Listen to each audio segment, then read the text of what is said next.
صفت کارهای ساختمانی جزء اساسی‌ترین بنیاد دلخواه بنای انشاءات به حساب می‌رود.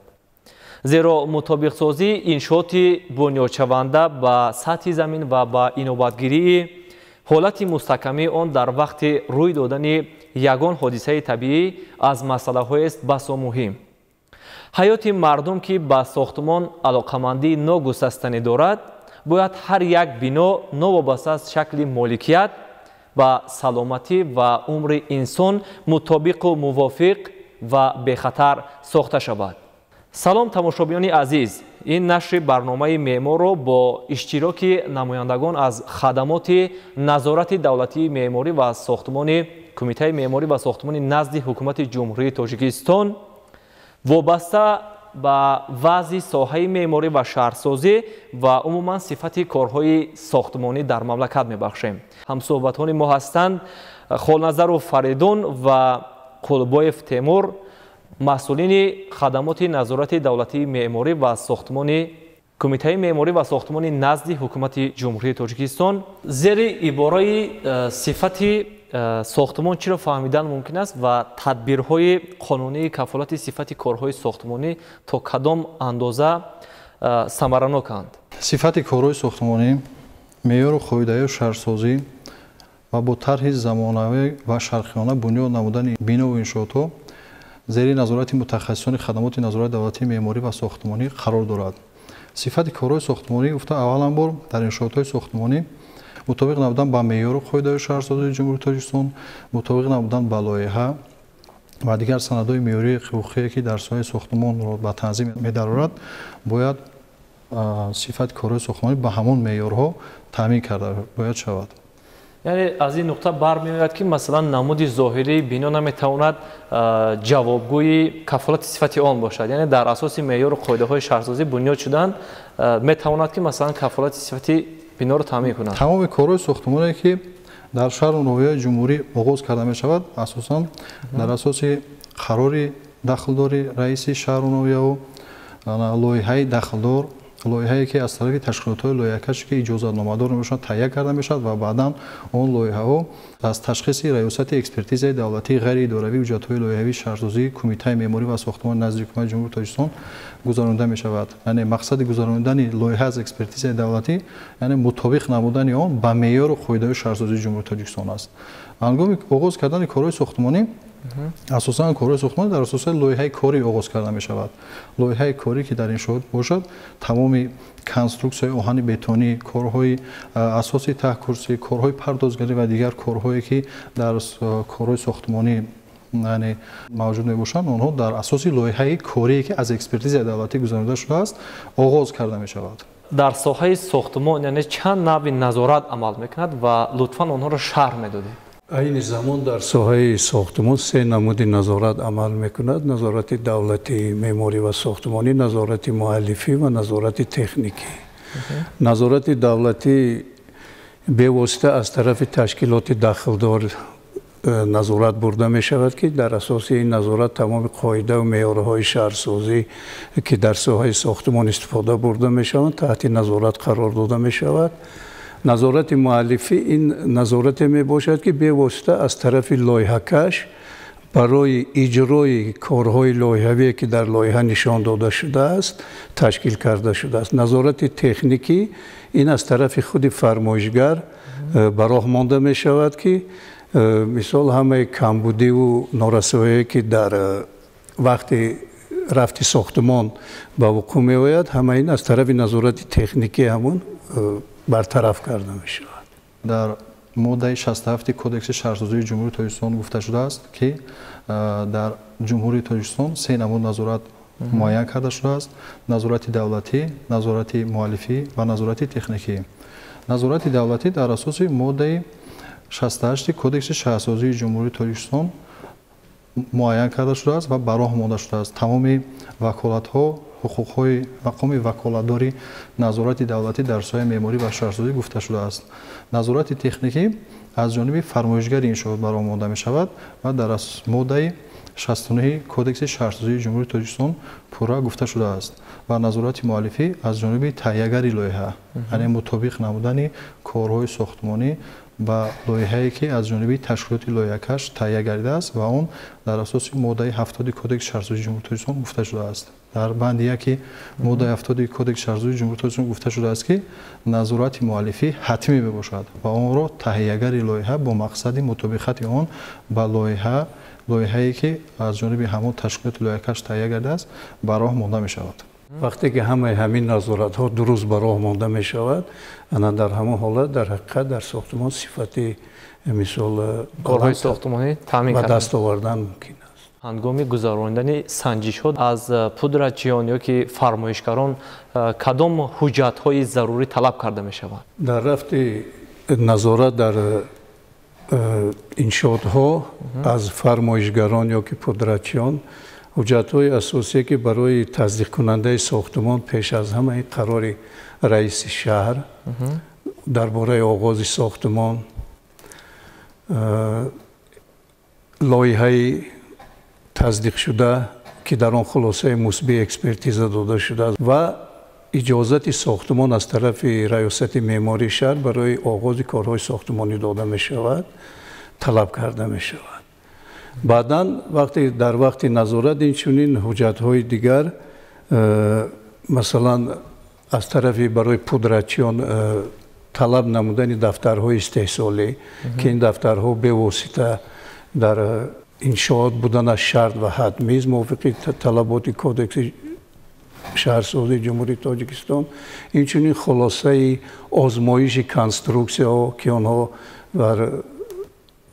ба тариқи лабораторӣ санҷида шуда хулосаҳо талаб карда мешавад. ҳам пеш аз оғози корҳои сохтмонӣ масалан арматура, материалҳое ки масолаҳое ки истифода мешаванд, онҳо аз санҷиш гузаронда мешаванд ки ба ҳамон сертификате ки дода шудааст ба талаботи аввал агар ҷавобгӯ бошад, барои истифода бурдан дар иншоот иҷозат дода мешавад. бо баъд аз оне ки конструксия тайёр мешавад дар муҳлатҳои муайян карда, боз дар конструксия тайёр ҳам озмоиш гузаронда мешавад. натиҷагирӣ аз солҳо масалан чӣ бартарият ҳаст дар ин соҳа? Умуман сифати корҳои сохтмонӣ, кафолати масалан корҳои анҷом додашуда дар иншоотҳои масалан иҷтимоӣ дар шаҳру ноҳияҳои ҷумҳурӣ, хуб омор чиро масалан нишон медиҳад? Масалан соли 2021 чӣ гуне ки мо як иттилое дорем, дар тамоми соли 2021 4635 камбудӣ ошкор гардид. Хуб шумо мушаххасан қайд мекардед ки ин камбудиҳо бештар ба чиҳо дохил мешаванд? масалан дар соли 2021 мо 4635 адад камбудию нуқсонҳо ошкор кардем ки ҳамин адад дар соли 2020 6621 адад буд.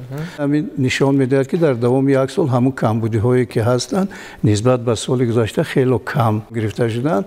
бурдани назорат дар соҳаи сохтмон маънои инро надорад ки назорат инчунин аз тарафи мо корҳои фаҳмондадиҳӣ оиди бартараф кардани ҳамин камбудиҳои мавҷуда маслиҳатҳо дода мешавад. дар соли 2021 дар 65 шаҳру ноҳияҳои ҷумҳурӣ аз тарафи мутахассисони хадамот дар 1153 бинову иншоотҳо санҷишҳои назоратӣ гузаронида, дар онҳо 4635 камбудии нуқсонҳо муайян карда шудааст ки аз онҳо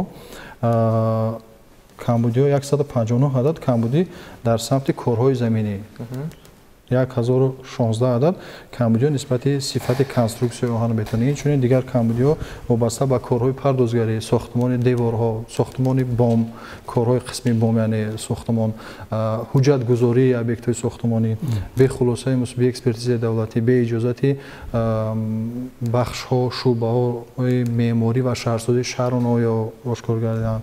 яъне дар баъзе ҳолатҳо бе қарорҳои раисони шаҳру ноҳияҳо корҳои сохтмонӣ оғоз карда шуданд ки нисбати онҳо аз тарафи мутахассисони хадамот чораҳои зарурӣ андешида шуда барои ислоҳи камбудиҳо ба фармоишгарон, пудратчиён ва лоиҳакашони фаъолияти шаҳрсозӣ амрномаҳо дода шудааст ва барои яъне роҳ додан ба ҳуқуқвайронкунии маъмурӣ нисбати шахсони ҳуқуқвайронкунанда дар соҳаи сохтмон ва меъморӣ қарорҳои дахлдори хадамот қабул гардида ҷаримаҳои маъмурӣ таъин карда шудааст нисбати шахсҳои гунаҳгор. дар кадом ҳолат фаъолияти минбаъдаи корҳои сохтмону василкунӣ боздошта мешавад? тибқи таснифгари сохтмонӣ дар хадамоти назорати давлати меъморӣ ва сохтмонӣ таснифгари сохтмонӣ аст ки бо фармоиши раиси кумитаи меъморӣ ва сохтмонӣ назди ҳукумати ҷумҳурии тоҷикистон таздиқ карда шудааст ки ҳРС ҷТ 12 201/2017 мебошад. мафҳуми сохтмон гуфта ду намуд камбудиёро муайян карда мешавад, яъне камбудиёи хатарноку камбудиёи назаррас. ҳангоми муайян кардани камбудиёи хатарнок ки ба мустаҳкамӣ ба устувории объекти сохтмонӣ таъсир мерасонад, онҳоро аз тарафи мутахассисони хадамот бо амрномаҳо ва қарорҳои дахлдори хадамот манъ карда мешавад то бартараф намудани камбудиёи нуқсонҳои муайян гардида муваққатан манъ карда мешаванд дар асоси кодекси шаҳрсозии ҷумҳурии тоҷикистон. ва дар ҳолате ки камбудиҳо аз ҷониби фармоишгарон пудратчиёни фаъолияти шаҳрсозӣ бартараф гардиданд, аз ҷониби онҳо ба хадамот маълумотномаҳо баҳри бартараф намудани камбудиҳо ирсол мегардад ва дар ҳамон асос идомаи корҳои сохтмонӣ баъд аз бартараф намудани корҳои сохтмонӣ идома дода мешавад, иҷозат дода мешавад ки корҳои сохтмониро ташкилотҳои фармоишгар пудратчӣ корҳои сохтмонро идома диҳанд баъд аз бартараф намудани камбудиҳо. чӣ гуне ки як иттилоъро аз нишасти матбуотии кумитаи меъморӣ ва сохтмон имсол мо дастрас кардем. умуман дар қаламрави ҷумҳурӣ 46 ташкилоту корхонаҳои истеҳсолкунандаи маҳсулоти масъулияти сохтмонӣ яъне ба қад гирифта шуданд ки онҳо яъне 400 номгӯи маҳсулотро истеҳсол менамоянд. хуб вобаста ба истеҳсоли умуман ба сифати масъулияти сохтмонӣ ки дар корхонаҳои ватанӣ истеҳсол мешаванд, назари шумо оё ба дар бунёди биную иншооти имрӯза онҳоро метавон истифода кард? Истеҳсоли ватанӣ гӯем ҳозир дар ҳамин сохтмонҳо бисёр истифода мешавад. Масалан, хиштҳои пухта, баъд хиштҳои сабук аз қабили газоблок, пеноблок, масъулияҳои ороишии бино, қариб ки ҳама мана симент, ҳама маҳсулоти ватанӣ истифода бурда мешавад аз сохтмон. чуне ки дар аввал гуфтем ҳамаи ҳамин масъулияҳо сертификати худро доранд ки ин сертификат мисол дар асоси озмоиши ҳамин масъулияҳо аз тарафи идораи тоҷик стандарт дода мешавад. чӣ хеле ки мо медонем чорум ҳадафи стратегияи ҷумҳурии тоҷикистон ин саноатикунонии босуръати кишвар мебошад ва тамоми сохтмончиёни ҷумҳурӣ соҳибкорон ҳам иқдом гирифтаанд ки ҳарчанд баҳри соҳаи сохтмон корхонаҳои истеҳсоли масъулияҳои сохтмониро бароҳ монанд ва бо тамоми стандартҳои давлатӣ ва байналмилалӣ низ ҳамин корҳоро мутобиқ намоянд. қоидаҳои қабули иншоот кадомҳоянд ва чаро дар ин сам мушкилиҳо зиёданд ва шикояти сокинон бештар ба назар мерасад?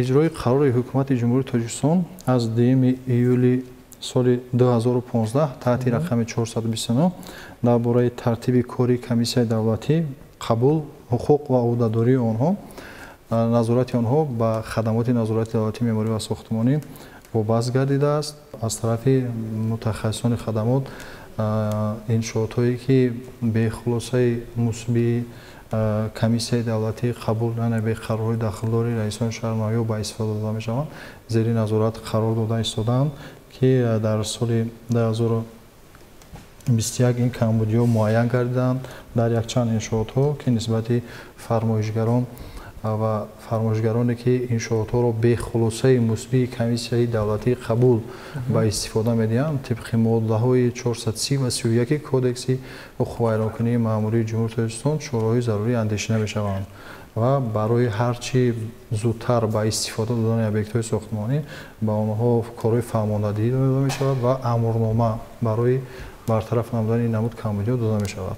соли 2021 бо қарори ҳукумати ҷумҳурии тоҷикистон ҷиҳати ба талаботи шахсони маҳдудҳаракат мутобиқ намудани ҳама намуди биную иншооти иҷтимоӣ ва дигар инфрасохтори зарурӣ як барномаи махсус таҳия карда шуд ки барномаи муҳити дастрас барои солҳои 2021 ва солҳои 2025 вобаста ба иҷрои бандҳои барномаи мазкур имрӯз чӣ корҳо ба анҷом расонида шуд? агар ҳамин талаботҳо ки барои одамони маъюб барои дастрас гардидан барои иншооту биноҳо дар лоиҳа дарҷ нагардида бошад, лоиҳа аз хулосаи музбии экспертизаро гирифта наметавонад. биноҳое ки ба истифода дода мешаванд дар ҳолати набудани ҳамин роҳҳо барои дастрасии маъюбон, мисол аз тарафи мутахассисони мо